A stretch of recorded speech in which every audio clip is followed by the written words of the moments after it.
Man, the gray looking nice on you, man. Right? Yeah. I'm like looking at you. You don't age, dog. Hey, if I turn to this way, you can see it. You can see it. There it is. There it is. It's creeping in slow. Age. I'm like, golly. Man. So part of our quest, I think, to talk to everybody from the 95 Rockets, Mario Elie. They might not win another one. Well, talk to me, Rob, Vernon, it may be a while before they get another chip down there. Hey, it'd be a while before they even make the playoffs look like it, man. I'm like, what's going on? Facts. Too much going on. How are you, man? I think people sometimes forget, you might not play for a team or do anything, but you still have love for a team when you win a championship day. Like part of you is still there. You want them to win. When they just flat out suck, it hurts you, man. Yeah, my boys were killing me this year from New York, Rob. They're like, what's up with your Rockets? I had no response, bro. What can I say? I said G-League team. I said, we got a G-League team. It's a for sale sign in the front yard. Okay. Can we get Chris Paul back? Yeah. What happened to the beard? Can we get that guy back in town? Shit. Okay. Yeah, for real. Well, I mean, we're talking about Houston, so I guess we could start there. Damn. So you guys came in, I think Rob was telling us, you and Sam came in probably the year after Rob got drafted. And that's obviously when you guys went on that run. When did you kind of know the makeup of that team? Like, when did you guys figure it out and kind of start to hit your stride? Training camp, man. We had some competitive guys on our team. I just remember a quick story. I was with Portland the year before, and we lost to San Antonio. I drove up to Seattle to see that Game 7. Against the Rockets and Sonics. And I'm like, man, Rockets got a good team. So it's funny, I went to watch him because me and Vern was cool. And then I get a call that summer, and then I'm in Houston, and I'm like, man, I go play with Elijah. And then when I got to camp, I saw Robert, I saw Vernon, I saw Sam and Kenny and Otis. I'm like, man, we got a good squad, very competitive, hard playing guys. And we had a good feeling coming out of camp, and it started 15-0. We were right. We came out the gate blazing, and Robert can tell you how they gonna give us a back-to-back New York and Atlanta, right, Rob? You might have still been winning, man. Yeah, we could have went probably 21-0 morning that night, man. I said, ain't no way we're gonna beat the Hawks after stomping you and them in the garden. So it was like the pre for the finals, and I think the Knicks were so mad. Mario, I don't know if you remember. We sat at the airport for like an hour and a half before they even let us on the tarmac to go to. That's how mad the city of New York was that they beat us. They held your flight. Yeah, that's why we got there so late. I was wondering why we got to Atlanta so late. We got there like 3:30 in the morning. I'm like, right, Rob. They did hold us in New York for like almost 2 hours. Yeah. And the crazy part is we got to Atlanta, man. We were tired. Atlanta had a good team. They had Dominique, they had Kevin Willis, they had Doc, was Smitty on that team? They had Mookie Blaylock. They were good. I think they went to like the Eastern Conference Finals that year. So, but they were good that year. Man, they beat the brakes off us. They sure did, Rob. You know it's bad when the player on your team, Eric Riley, had the best game out of everybody on that team. You know something wrong. Yeah, we dusted off 42 that game. Boy.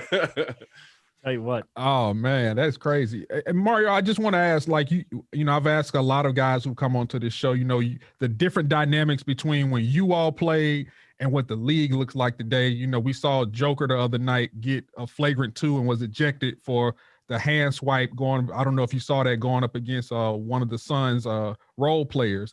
And I know back in the day, something like that, a lot of people say he was going for the ball. Something like that back in the day would have been a common foul. Might not even been a foul. Right? It's just a play on. It's a play on. It's a play on. But it's just hard to judge the eras. I just felt the 90s eras was the best era ever. And I know they're trying to, Steph Curry revolutionized the game and all that stuff. But if dudes do their NBA history, Magic Johnson and Isaiah Thomas, how good Isaiah Thomas is. I know everybody's picking Steph Curry. He revolutionized the game. Isaiah Thomas beat Michael Jordan, Magic Johnson, Larry Bird in their primes. Yeah. They need to, I know what he did in the Palace was awful. You always congratulate a team after they win. I think that's sticking with him, unfortunately. And I got a pleasure Hall of Fame weekend to spend the weekend with the great Isaiah Thomas, man. And that dude is a class act, just a great human being, had a great time with him. But he doesn't get enough credit. I'm an old school NBA. Bernard King, you know what I'm saying? Kareem, you know, Magic, Worthy. You know, all these guys were just, back then, all the threes were Robert size, you know?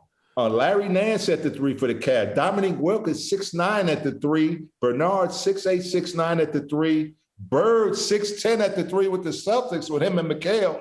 I mean, those are real front line. These front line, Draymond Green is 6'4" and can guard centers in this league. I can imagine Draymond switching on Olajuwon, Barkley, Carmelo. It's over. It's over if he switch on. I mean, Anthony Davis, he can't post up Draymond Green. Are you serious? So those are sort of the qualms I got with nowadays players, you know, and the load management, guys getting hurt. You know, it's a different era. Because when I went to training camp, it was 2.5 hours a day, right, Rob, for a whole week. Yes. It's not one contact practice a day. We don't want to work the guys too hard. To me, I feel that's why guys are getting hurt. I feel the same. Training camp is a time when you really get into shape, you really get into NBA season condition. And with the soft training camps these days, I mean, a lot of guys are getting hurt. A lot of guys are getting hurt. And load management, you getting $30, $40 million a year, man. Love this game and play. Be on the floor. One thing when we played back in the day, Rob, we took pride in playing 82 games. Guys wanted to be on the floor. That was a big thing back in our era, to play a full season. Guys are taking games off, national team. You play on national TV, you taking a game off? Come on, man. The fans, man. It's about the fans, man. It ain't about you. Well, it was definitely a different era of NBA then, if it was about the fans in the 90s, because today it's about the contracts. It's not about how much am I getting paid, not about, hey, Mario, how much do you get the kiss of death around Houston? How often does that happen? It's got to happen a ton. Got to happen a ton, right? What's great, man, Robert said it, when you win for the first time in your city, you're golden in that city. Still to this day. You know, I took my son to a John Lucas workout this morning. And you know how John is, Rob. You know, he's on my son. He said, Mario Elie got a name in this town. Don't be messing up your child. He's known for the kiss of death. And that's 25 years ago. And and we're still relevant, which is great. It's good to hear the people talking about Robert for the Hall of Fame. I mean, 7 rings. Come on, man. Come on, man. The dude he wasn't waving a towel like ML Carr. Robert was impact on all 7 of those championship teams, man. So that got to be in consideration, man. It's one of the greatest winners. Come on. Give me a break, man. Yeah, Mario, go ahead, Robert. Go ahead, B-Dog. No, I'm good. You know, I always say this to a lot of people. I say I blame Mario for all the antics now, because after your kiss of death shot, you know, nobody ever did anything when they made a 3. You think about it. You made a 3, you got your ass back. After your kiss of death shot, everybody want to have these antics when they shoot a 3. And I'm like, I blame Mario Elie for that shit, man. You just shot it. Hey, Rob, it's funny you say that, Rob, because Nick Bavetta during the timeout came up to me and said, I could have gave you a tech on that. That's taunting. And he did not. He came up to me. I don't know, one of the refs came up to me and said, that wasn't cool, you know, to do that. That was sort of taunting. Who cares, right, Rob? Exactly. We were down 3-1. They talking mess. We got the last laugh and send them home, baby. I don't know. A lot of people know this. We were in game 4, 4 when we went down 3-1. That was after we got that win. And then Danny Ainge did that nasty shit to Mario. And Mario had to have a lot of cool, because I know me, every time I see Danny Ainge, I be whooping that ass. But I don't know how you didn't whip his ass. I love when Rob threw the towel in his face. That's my boy right there. Yeah. And the thing about it, people don't understand. Like, I said, that's my man right there. This is how much love we had for Mario and the team, because people don't realize, and when we went down 3-1 that game, we didn't even care. Our whole thing was to try to punish Danny Ainge that game. I mean, he came off screens. We were taking fouls because that was all we was trying to do. Just put him on the floor. Put him on the floor. And then we went down 3-1. But after we got our punishment, it kind of scared him because he knew we didn't fucking care. We were coming at his throat, and we were trying to knock him out. And hey, Rob, I'm then they started talking some shit. of those games. You hitting them with an elbow, Vernon hitting them, I'm hitting them, Kenny, Stan, everybody took their shots on them. And that's what made our team great, man. We had each other's back. Even when our backs was against the wall, ain't nobody pointing fingers on our team. We always had belief. You know, when we were in the corner, we relished being in the corner. We had so many mentally tough players. Rob stepping up one game, Vernon, Kenny, Sam, me. We always had a guy beside our great center and Akeem Olajuwon, and then Clyde came the next year. We always had guys stepping up. That was the great thing about that back-to-back championship team, man. We always had guys stepping up. Robert, 95. Robert don't score the whole game. Hit the biggest shot in the game up in San Antonio, Western Conference Final. Yeah. You know? I mean, we had guys always ready to make the big play. And like you said, refs, came down and said, I could have given you a tech for that. And I'm glad that he didn't. I'm, not only just working in media, but also being a fan of this game. I like those moments where guys can, the kiss of death, guys can do other things that historically people will remember. And the league tried to not take those things away from those guys. This is a game, I understand sportsmanship, but I also understand showmanship. Being able to do the things. Emotion. Like if a guy get dunked on, let him just stare at him real quick and run down court. Yeah. You know what I'm saying? Dude, make a great block. Let him stand down real quick and run down court. Pick his pocket. He tried to chase you down and dunk. I remember Jason Williams at Sacramento. I was in San Antonio at the time. He picked my pocket. And I went, man, when you get stripped, Rob, you run down fast. It's hard as hell. This dude quick dunked it on me, Rob, and grabbed some popcorn on the way up. Dunked on me, put some popcorn out for him. He grabbed some popcorn, and I made sports out of that. And I'm like, man, and like you said, it's entertainment. Let guys show their emotion just a little bit, especially now. The refs are so sensitive now. Players can't even talk to the referee, man. Let guys, especially in the playoffs, it's intensity. Every possession is very valuable. Guys should be able to let it out just a little bit. Yeah. Just a little bit. Unless you take it like Shaq and Chris Dudley, where he dunks on him. I love that. I don't care. Big Diesel, swing the legs and everything in his face. I love that. I love that. Because if that's the case, Sean Kemp should have got a technical for every time he dunked on somebody. Hey, big boy, I'm glad you said that because I was playing with the Warriors when Sean Kemp shot Alton Lister down. Oh. He shot him down. He dunked on. That's cool, right? That's great. Remember that. That's great. You can't do that in today's NBA. You just can't. That's crazy. No, you absolutely can't. I tell like I talk about this the other day when we were playing in the finals. That play we used to have where they put me in the middle and we playing the Knicks and Vernon threw it over the top for the dunk.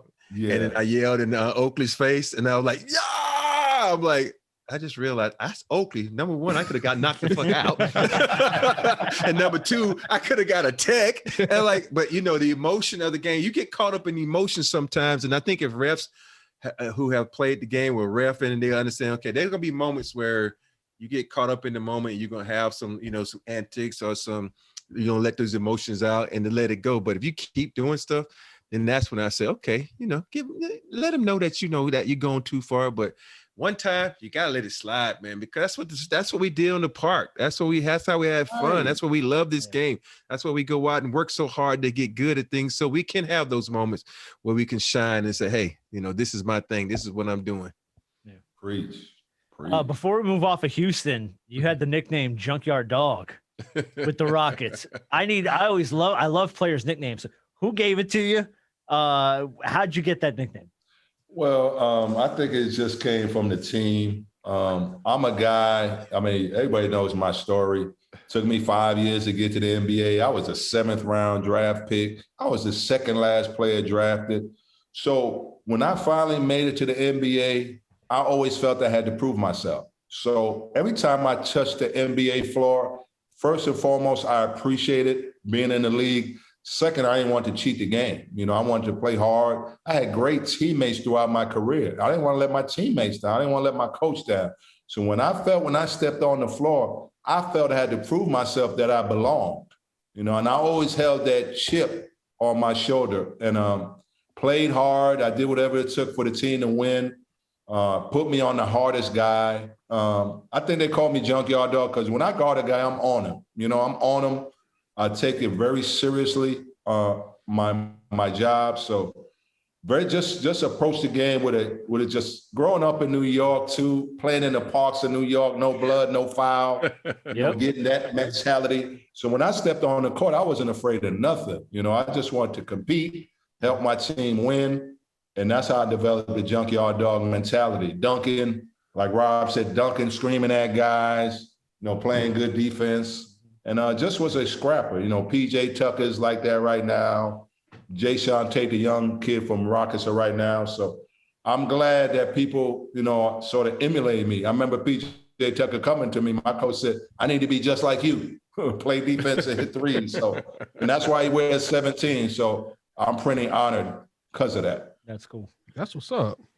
Yeah, you know, when you get guys to actually say they want to play like you, because, you know, you got guys in this league now, I want to be like Bird, Magic, MJ, Kareem. But when you have a guy, you know, I don't think y'all understand where Mario was drafted. You know, it's like an NFL draft. He was like so far down the list that most of the time they just drafted those guys just for the hell of it, you know, and for him to grind. And that's why when you're playing with a guy like Mario, I remember playing against him in Portland. I'm like, oh shit, this dude nasty. I don't want to go up against him. I'm like, put Clifford Robinson back on me. I don't want Mario on me, man. And so, you know, you got guys like that, and then you know, Mario's got that distinctive voice too. You got that, he get on the court, it's gritty and it's grimy. It's like, and then, you know, New York, all these things come into play. You're like, fuck. But when you get him on your team, you know that he has that dog mentality. I remember the one time where I really know this dude was special. We was playing in Denver. And he went up, and your favorite guy, B, is the guy with the fresh cut. Took him out the air. Mario's arm is literally dangling like this, and we got to hold him back from going out there on the court and whooping Jalen's ass because that's how he was. You know, Jalen Rose took him out the air and undercut me. Yeah, took him out the air, and we had to hold him back from going. When he realized it was broken, he was going to get his ass. Whoa! That when you got a guy like that, you know you got a guy that's going to come out there and fight hard for you each and every night. How'd you not whip Danny Ainge's ass then? I don't understand that. Somebody hit you. I mean, he hit you so hard upside the head.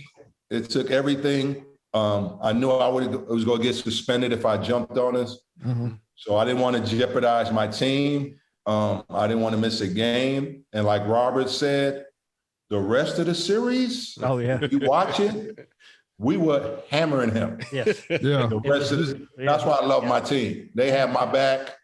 I remember the NBA calling me. They said, we gonna find Danny 10 grand. I told the league I was ready to whip his ass. You know, I told the league that when they called me. I said, I don't know how you didn't.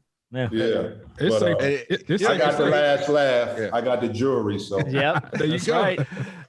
And the thing about that, the refs were holding that whistle, boy, and they were turning their head like, no, you caused that on yourself. they knew what happened. Looking at us. Go get your ass. Let me tell you how karma works. Like you said, he threw the ball in my face, and in the second when I hit the kiss of death, he was guarding me. He went to double Kenny in the back court. That's why I was able to get the kiss of death. My boy right here spotted his boy in the corner. My man, Big Shot Rob, and Danny Ainge. He didn't learn from leaving, what's his name from the Bulls? What's his name? Paxson. He left Paxson to go help on Grant. So he left me. Mm-hmm. So I'm like, I'm looking at Danny Shays. You gonna let me shoot, or I'm gonna dump it off the dream? What you think he did? He ain't leaving Elijah. He ain't going near you. Not after that. Nope. Later. That's it. Well, it's good to see that Danny Ainge is so well loved by a lot of guys. He is. Hey, Three Rollins, Sedell, three. I give Danny Ainge credit. He tough, but he got whipped by a couple of cats. I remember Sedell three put him on his back with the overhand right in Philly. Put him on his back. But that's old school NBA, baby. Yeah. Yeah, can't do that anymore. Oh, man. How did you, when you went to San Antonio, we talked to Rob a little bit about this, just about Pop's system and how, Rob, you've said before, like you kind of felt maybe a little out of place at times in that system. Mario, how'd you play in Pop's system? It was weird. Rob is right. It's just a different organization. They know what kind of player they want. They play through their bigs. I remember when first signing there, leaving the Rockets, Jaren Jackson was starting in front of him. And Avery Johnson was the one who sort of facilitated the deal for me to go down there. I said, yo, give me 2 weeks. This is going to be my job. We go 6-9. Pop's on the verge of getting fired. Nobody knows this story. He said, we're making a change in the starting lineup. We go put Mario in. So we go 14-0. I mean, the stretch I'm there, and the rest is history.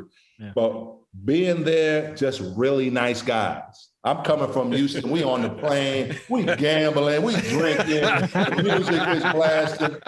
Boy, you get on that Spurs plane, Wall Street Journal, my man 5-0 reading the Bible, Tim, Malik, Sean are playing video games like they 2 years old. Here I am, ready to get wild with my teammates. Avery's a Bible beater too. So I'm like, what kind of team is this? I'm gonna win a championship. So I when we were 6-8, I sort of called out Tim and Dave, in the media. This, yeah. In the Senate, and they killed me the whole year. And I just wanted them to get tougher. They did. And I remember Pop at the end of the year when we won it, he pulled me aside, he said, Mario, thank you. I said, for what? For challenging those two guys. For being I had credibility because I won 2 championships. So I went in that locker room and said, things have to change. You two have to be tougher. Avery, stop shaking everybody's hand and talking to him before the game. Rob, it was so funny. By the time we got to the playoffs, Avery took his chair and was sitting in the shower, would not talk to nobody before the game. He went from, hey, how you doing? Boy, he was so locked in, Rob. And that's leadership, and that's a guy who's been there. And so it was a little weird at first. Robert knows San Antonio is just different. They do things different. But, I remember, it's funny you said that. I had the same story. I remember we was in the Utah had beat us like twice, and Carlos Boozer was killing Tim. And I called him out in practice right now. You fucking soft, man. And then Tim started trying to throw elbows at me in practice. Yo, you want to throw fucking elbows at me? Do that shit in Boozer when you get in the fucking game. And I'm like in his ear right the whole game. And Pop's like, yeah, Rob, tell him. Right. So then the next game, Pop starts me. Is like he hadn't started me all year. And against Utah, we started. I'm like, yeah, Boozer's gonna fuck you up. Like I'm telling Tim that Tim goes out and have one of his best games. I'm like, dude, why do I have to motivate you? Why does one of your teammates have to motivate you? If someone's been kicking my ass 2 or 3 times, that's going to motivate me. Plus, I'm supposed to be the greatest power forward to ever play this game. There's no fucking way Carlos Boozer is going to give me numbers. And so, and sometimes in that organization, you had to, because they're so fucking nice. And you can't be mad at them because they're nice, because that's what you want to be around. You want to be around genuine, nice people, and that's what they are. But somehow, you got to have someone to infiltrate that team and put a little nasty, as Pop saying them. You had to get into their ear like, yo, man, you got to be a dog, man. You got to be a little bit nasty. And even though Bruce Bowen was that guy, but he wasn't the type of guy to get in your ear to bring out that dog in you. So that organization was I love playing there, but they was a little different. Rob, let me ask you something. Did you play with Captain Jack? No, I was gone. You missed him. Okay. Yeah. See, that's the type of guy they need. A guy with a little edge. He brings edge, like you said, Rob. Come on, Tim. We don't need the Pop to be cussing to get you going, right? Well, that's what used to happen sometimes. And that's Tim. That's how you wake up. That's why you wake up a sleeping giant. Once you wake them up, it's over. Right.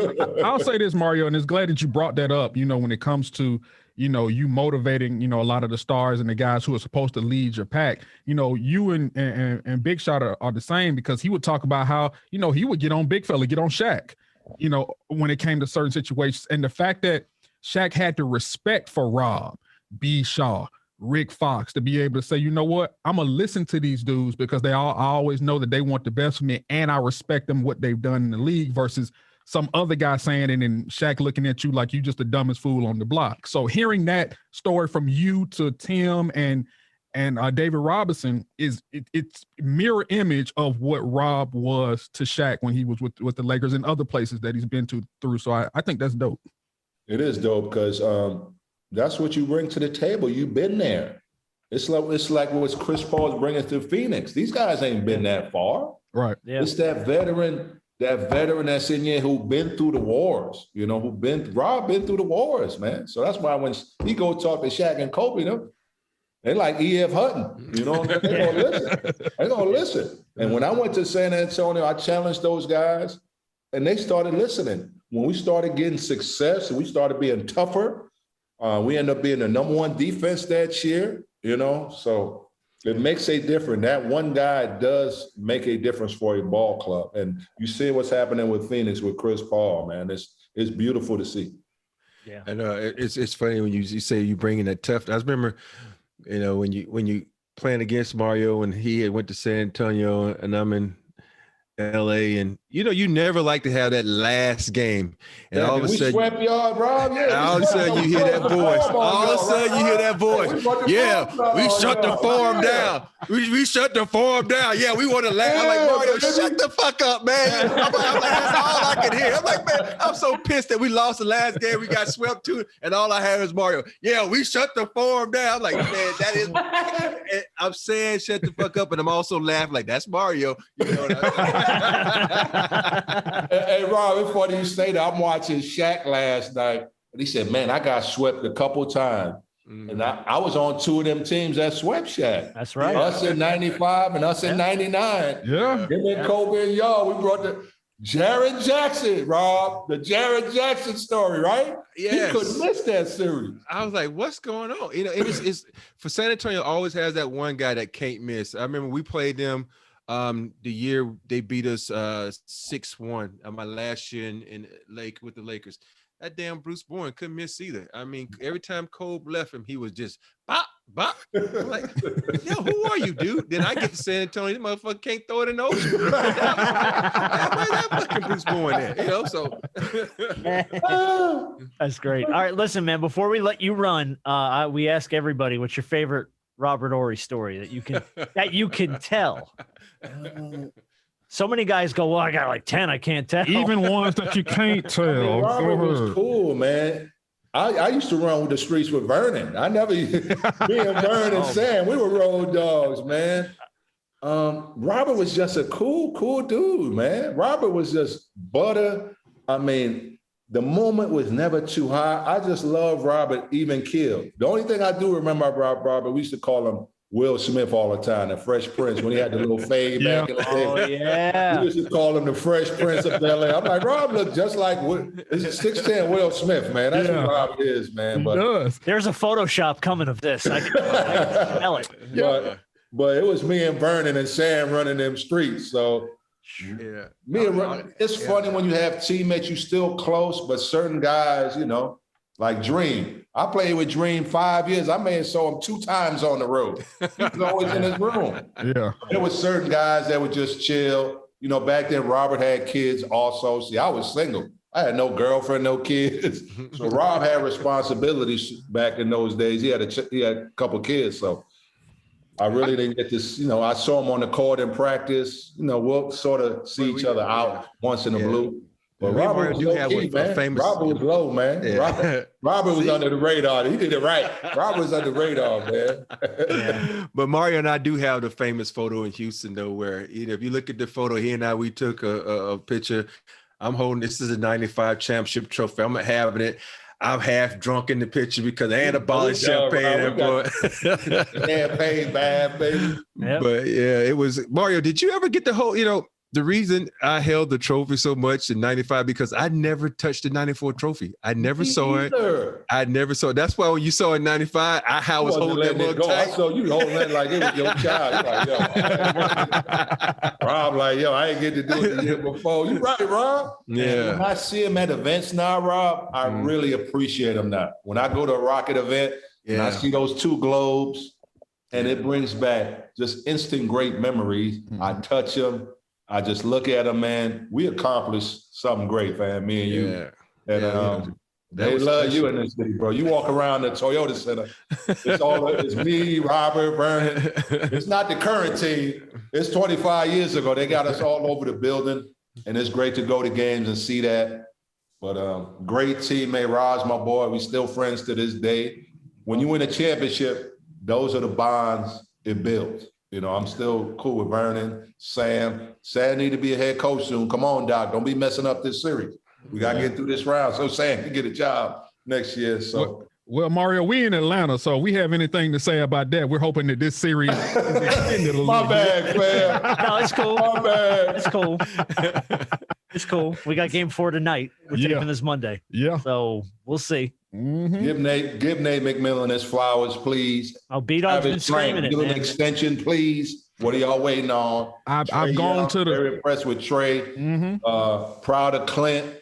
Need more from Collins though. This series need more from Collins. Yes. No, you need what's from the foreign. What's his name? Derlinger. What's his name? Gallinari. That guy. Danilo Gallinari. What's his first name? Danilo. Okay. So that's why Danilo, because that's the only reason they won that first game, because he stepped up. He has to step up, man. He has to play big and stop playing like a Porzingis.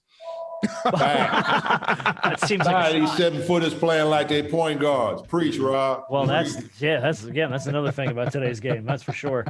But his thing, one other thing, Mario, I saw, I always check out guys, and I was checking out something the other day, and Sean Marion was talking like, we started the small ball thing and this.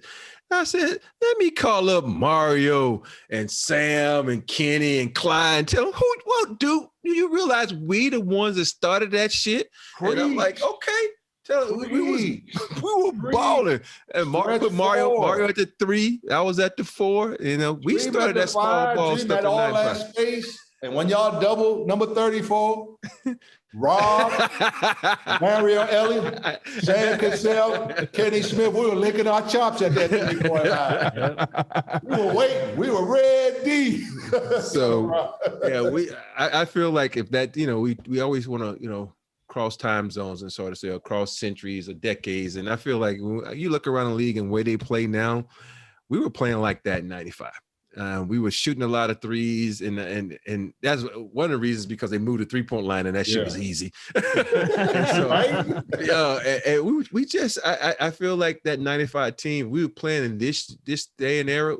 I look at us as like, well, almost like the Sixers or because they had a big point guard. We used Clyde as a big point guard, and we would just get up and down the court. And when we needed a bucket, they had Embiid, we had Dream. So it'd have been fun to see if we could, transport us to this current time, that 95 team, and see what we could do. Rob, they ain't gonna see us, bro. They ain't want to see us. We got guys that play both ends, not one end of the court. We got 4 or 5 wing guys that play defense and offense. So they didn't want to see us, bro. They didn't want to see us. Y'all hit too hard. They don't want to see you. Think about it. Was Clyde good defense player? You did good. Me and Dream, and then when Sam came in, we had 5 good defensive players. I know Kenny was the only one that was kind of suspect, but other than that, oh damn. True. Oh, Kenny. Them not knees, Kenny. He can't slide them not knees, man. But we love Kenny though, because Kenny saved us in game 1. He saved us in game 1. He did that big shot. Kenny and Nick Anderson saved us in game 1. Yeah. How does Nick not hit one of those free throws, man? Not one. I know, right? That's crazy, right? Was it 4 in a row, right? A good player. Yeah. I mean, that's a wild story, but. Yeah, that's it. That's wild. All right, listen, Mario, we'll let you jump. We really appreciate your time, man. Yeah, thank you. Great to hear stories. Yeah. Tell the wifey I said hi. For sure, tell the kids man. I said what's up. I know they probably get ready to ball out for AAU this summer. Are you going to Phoenix? My son is going to Brewster Academy for a post-grad. So we've been working with Lucas, man. He's looking good. He had a great year this year. You know, I'm a dad of triplets. Oh, wow. You know, my middle son is going to Arizona State just for school. My daughter's going to UT, to Macomb, study business. Okay. And Gasson is the hooper, so he wants to go to Brewster to sort of try to boost his recruiting. You know, so he's having a great summer with Lucas. So look out for him. Gasson Elie, baby. All right. All right. I love that name. I love that name. You know. All right, Mario. We appreciate you, my brother. You know, much love. You know, family. Hit me up whenever you need me, fam. All right, same here, man. All right. Good luck, Atlanta. I don't know. Good luck. We don't know either. We're all hoping. All right, boss man. Hollering at y'all. Y'all be good, man. All right, thanks, Mario.